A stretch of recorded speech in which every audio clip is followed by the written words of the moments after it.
Amém, glória a Deus. Para nós é motivo de alegria mais uma vez estarmos aqui gravando este vídeo. Já é o 8º vídeo que eu gravo hoje, dia 2 de junho de 2015. Não sei nem que horas tem. Eu estou agora no site da Online, Curso Online Brasil, São Paulo. Recomendo esse site, tem ótimos cursos, livros lá de duração de 60 horas. E eu estou também estudando lá, é pago, eu vou pagar R$60 nesse certificado. Seja bem-vindo ao curso de Teologia, carga horária 60 horas. Então, dicas importantes. Nunca se esqueça de que o objetivo central é aprender. Eu já fiz 2 cursos nesse site. Eu fiz de inglês, agora eu estou fazendo a de Teologia. Nunca se esqueça de que o objetivo central é aprender o conteúdo e não apenas terminar o curso. Qualquer um termina, só os determinados aprendem.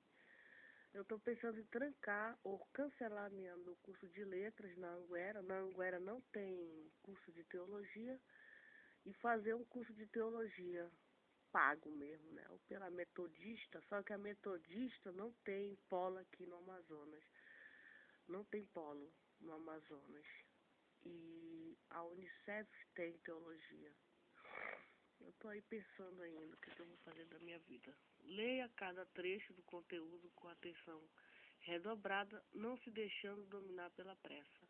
Explore profundamente as instruções explicativas disponíveis pois saiba que elas têm uma função bem mais importante que embelezar o texto. São fundamentais para exemplificar e melhorar o entendimento sobre o conteúdo. Saiba que quanto mais aprofundaste os meus conhecimentos, mais diferença eu vou fazer como alunos, diferenciar dos outros alunos do curso. Todos têm acesso ao mesmo curso, mas o aproveitamento que cada aluno faz, o seu momento de aprendizagem, diferencia os alunos certificados e os alunos capacitados. Amém. Eu quero ser um aluno certificado e capacitado, amém, os dois. Busque complementar sua formação fora do ambiente virtual onde faz o curso, buscando novas informações, a leituras extra e, quando necessário, procure executar atividades práticas que são possíveis de serem feitas durante o curso. Entenda que a aprendizagem não se faz apenas no momento em que está realizando o curso, mas sim durante todo o dia. Ficar atento às coisas que estão à sua volta permite encontrar elementos para reforçar aquilo que foi aprendido. Critique o que está aprendendo, verificando sempre a aplicação do conteúdo no dia a dia. O aprendizado só tem sentido quando pode efetivamente ser colocado em prática. Conteúdo. Prefácio. Teologia, a natureza da teologia, a possibilidade da teologia, a necessidade da teologia. Escritura, natureza da escritura, a inspiração da escritura, a unidade da escritura, a infabilidade da escritura, a autoridade da escritura, a necessidade da escritura, a clareza da escritura, a suficiência da escritura. Deus, a existência de Deus, atributos de Deus, as obras de Deus. Homem, a criação do homem, a natureza do homem, a queda do homem. Cristo, a pessoa de Cristo, a vida de Cristo, a obra de Cristo, a supremacia de Cristo. Salvação, são 190 páginas. Eleito, chamado, regenerado, convertido, justificado, adotado, santificado, preservados. Prefácio. Vamos ler o prefácio? A tarefa mais importante que um cristão pode realizar em qualquer estágio de seu desenvolvimento espiritual é estudar teologia sistemática. Isto pode soar extremo às tendências anti-intelectual do cristianismo popular, mas é a conclusão necessária derivada da natureza da teologia. O estudo teológico possui um valor intrínseco e ele é pré-condição de todo o conceito e atividade cristão. Por exemplo, é o empreendimento intelectual da teologia que governa o objeto e o modo da oração, define a razão e a maneira da adoração e fórmulas, mensagens, estratégia para o evangelismo. Eu considero esse livro um texto adequado para o leitor iniciante. Talvez alguns acharão até mesmo desafiador, mas sendo uma introdução, ele não pode incluir todas as coisas importantes para o entendimento abrangente da teologia. É visto que o seu propósito primário é providenciar uma construção ou afirmação positiva das doutrinas bíblicas. Minha ênfase não está na polêmica. O leitor deve buscar os meus outros escritos para discussão mais detalhada sobre os tópicos mencionados nos capítulos seguintes. Esse livro enfatiza a inter-relação das doutrinas bíblicas e dispõe em uma progressão lógica, desde a precondição epistemológica de uma cosmovisão até a previsão do crente, a preservação do crente. Os 3 temas centrais deste livro são infalibilidade da Escritura, a soberania de Deus, a centralidade da mente. Algumas das minhas outras obras oferecem a explanação e a defesa adicionais desses pilares bíblicos do sistema cristão. Especialmente relevante é o meu livro, Questões Últimas, que me servem muito bem de texto associado à teologia sistemática, por dar respostas bíblicas, questões de epistemológica, metafísica, ética, soterologia, enquanto a teologia sistemática é um esboço teórico cristão. Questões últimas é um esboço da filosofia e da apologética cristã. Teologia.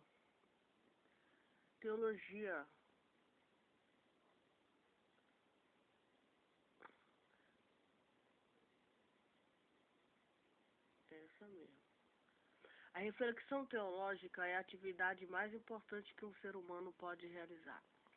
Essa declaração pode surpreender alguns leitores, mas uma explicação do significado e das implicações do empreendimento teológico fornecerá justificativa para uma tal reedificação. Consideremos a natureza, a possibilidade e a necessidade desse campo de estudo nas mais várias páginas seguintes. A natureza da teologia.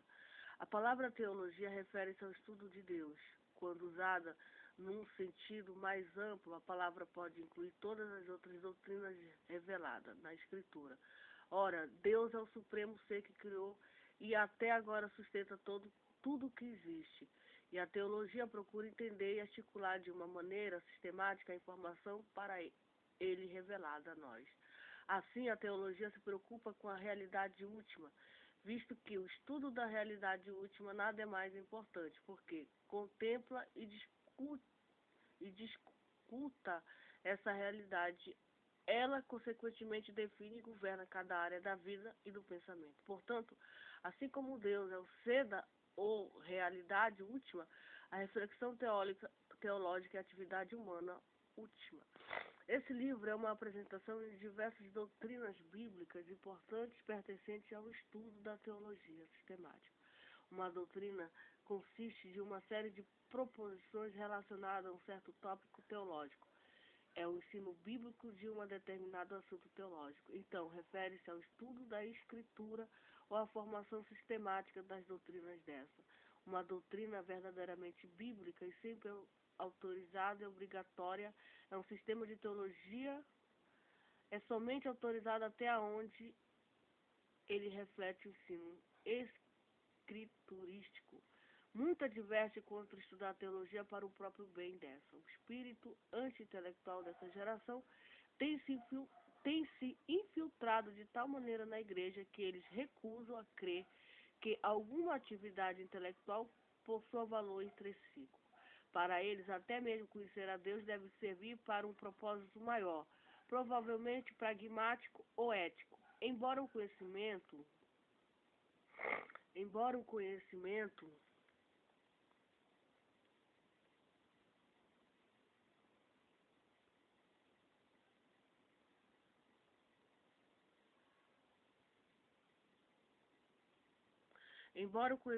de Deus deve afetar a conduta de alguém. É, contudo, um engano pensar que o empreendimento intelectual da teologia sirva de um propósito que seja maior do que ela mesma. Os cristãos devem afirmar que, visto que estudar teologia é conhecer a Deus, e esse é o maior propósito do homem. A teologia, portanto, possui um valor intrínseco. Jeremias 9, 23, 24 diz: Assim diz o Senhor, não se glorie o sábio em sua sabedoria, nem o forte em sua força, nem o rico em sua riqueza, mas que se glorie-se nisso, em compreender-me e conhecer-me, pois eu sou o Senhor, e ajo com lealdade, com justiça e com retidão sobre a terra, pois dessas coisas que me agradam, declara o Senhor. Não há finalidade maior do que o conhecimento de Deus pretende alcançar, e não há propósito maior que o homem senão a de conhecer a Deus. O conhecimento teológico produz demandas morais e outros efeitos na vida de uma pessoa.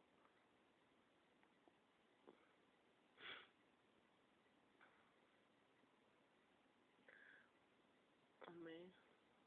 Mas essas não são propósitos maiores do que a tarefa teológica de conhecer a revelação de Deus.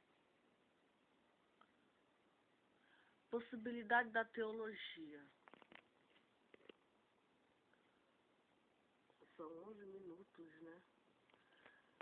O pré-requisito para se construir um sistema teológico é provar que o conhecimento teológico é possível.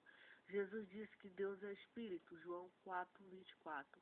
Ele transcende a existência espaço-temporal do homem. A questão que então se levanta diz respeito a como os seres humanos podem conhecer algo sobre ele. Deuteronômio 29:29 tem a resposta. As coisas encobertas pertencem ao Senhor, o nosso Deus, mas as reveladas pertencem a nós e aos nossos filhos, para sempre, para que sigamos todas as palavras desta lei. Deuteronômio 29:29. Teologia é possível porque Deus se revelou a nós através das palavras da Bíblia. Deus revelou sua existência, atributos e exigências morais a todo ser humano, incluindo tal informação dentro da mente do homem. A própria estrutura da mente humana inclui algum conhecimento sobre Deus. Esse conhecimento inato, consequentemente, faz com que o homem reconheça a criação como a obra de um Criador. A grandeza, a magnitude e o desígnio complexo da natureza serve para lembrar o homem de seu conhecimento inato sobre Deus. Os céus estão declarando a glória de Deus. A vasta expansão mostra o seu trabalho manual. Um dia fala disso a outro dia. Uma noite mostra o conhecimento a outra noite. Não há discurso, não há palavra, nenhum som ouvida delas. Sua voz estende-se por toda a terra, suas palavras até os confins do mundo. Salmo 19:1-3. Portanto, a ira de Deus é revelada dos céus contra toda a impiedade e injustiça dos homens, que suprimem a verdade pela injustiça. Pelo que de Deus se pode conhecer, é manifesto entre eles, porque Deus lhe manifestou. Pois desde a criação do mundo, os atributos invisíveis de Deus, seu eterno poder, sua criação do mundo, os atributos invisíveis de Deus, seu eterno poder, a natureza divina tem sido visto claramente, sendo compreendido por meio das coisas criadas, de forma que tais homens são indesculpáveis, porque tendo conhecido a Deus, não glorificaram como Deus, nem lhe renderam graças. Mas os seus pensamentos tornaram-se fúteis e o coração insensato deles obscureceram. Romanos 1:18-21. Embora o testemunho da natureza concernente ao seu Criador seja evidente, o conhecimento do homem sobre Deus não vem da observação da criação. A última passagem em Romanos nos informa que o conhecimento de Deus não vem de procedimentos empíricos, mas do que tem sido diretamente escrito na mente do homem. É um conhecimento inato. Amém.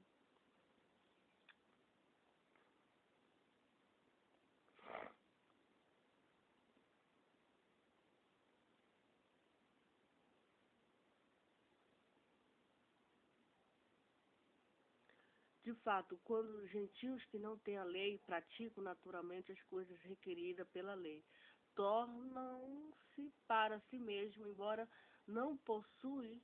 tornam-se a lei para si mesmos, embora não possuam a lei, mas mostram que os requerimentos da lei estão escritos em seu coração. Disso dão testemunho também a sua consciência e os pensamentos dele eram acusando-os, ora defendendo-os. Romanos 2:14-15.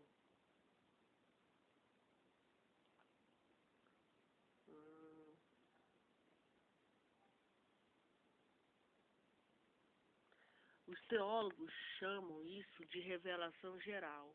Esse conhecimento de Deus é inato na mente do homem, não se origina da observação do mundo externo. O homem não infere de que ele observa na natureza que deve existir um Deus. Antes, ele conhece o Deus da Bíblia antes de ter acesso a qualquer informação empírica. A função da observação é estimular a mente do homem a recordar esse conhecimento inato de Deus, que foi suprido pelo pecado, e é também por esse conhecimento inato que o homem interpreta a natureza. Toda pessoa tem um conhecimento inato de Deus. E para onde quer que ele olhe a natureza, lembra disso. Todos os seus pensamentos, todas as suas experiências dão testemunho irrefutável da existência dos atributos de Deus. A evidência inescapável. Portanto, aqueles que negam a existência de Deus são acusados de suprir a verdade pela sua perversão e rebelião. E ao reivindicarem ser sábios, tornam-se loucos. Romanos 1, 22. Em outras palavras, a revelação geral e a sua existência e atributos por toda a sua criação, isto é, o conhecimento inato do homem e as características do universo, deixa aqueles que negam a sua existência se excusa, e assim eles são justamente condenados. Amém. Embora uma pessoa tenha um conhecimento inato da existência dos atributos de Deus, e o universo criado sirva como um lembrete constante, a revelação geral é insuficiente para conceder o conhecimento salvífico de Deus e de informação impossível de ser assim obtida. Assim Deus revelou que lhe agradou nos mostrar através da revelação verbal ou proposicional, isto é, a Escritura. Essa é a sua revelação especial. Através dela ganha-se informação rica e precisa concernente a Deus e as suas coisas. É também através da Escritura que uma pessoa pode obter um conhecimento salvífico de Deus. Uma pessoa que estuda e obedece a Escritura ganha a salvação em Cristo. Amém. Glória a Deus. Quanto a você, porém, permaneça nas coisas que aprendeu e das quais tem convicção, pois você sabe de que um aprendeu, porque desde criança você conhece as sagradas letras, que são capazes de torná-lo sábio para salvação mediante a fé em Jesus Cristo. 2 Timóteo 3, 14 e 15.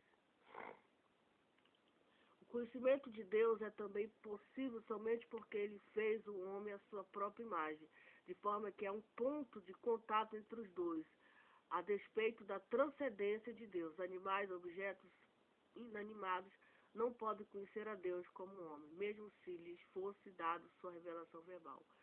Quanto, então, os gentios não têm lei, fazem naturalmente o que é presente pela lei. Eles não tendo lei para si mesmos, são lei. Para si mesmos são lei. Eles mostram a obra da lei gravada em seus corações, dando disso testemunho, sua consciência e os seus pensamentos. Amém.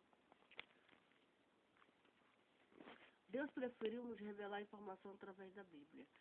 Em palavra, ao invés de imagens ou experiências, a comunicação verbal tem a vantagem de ser precisa e acurada quando propriamente feita, visto que esta é a forma de comunicação que a Bíblia assume.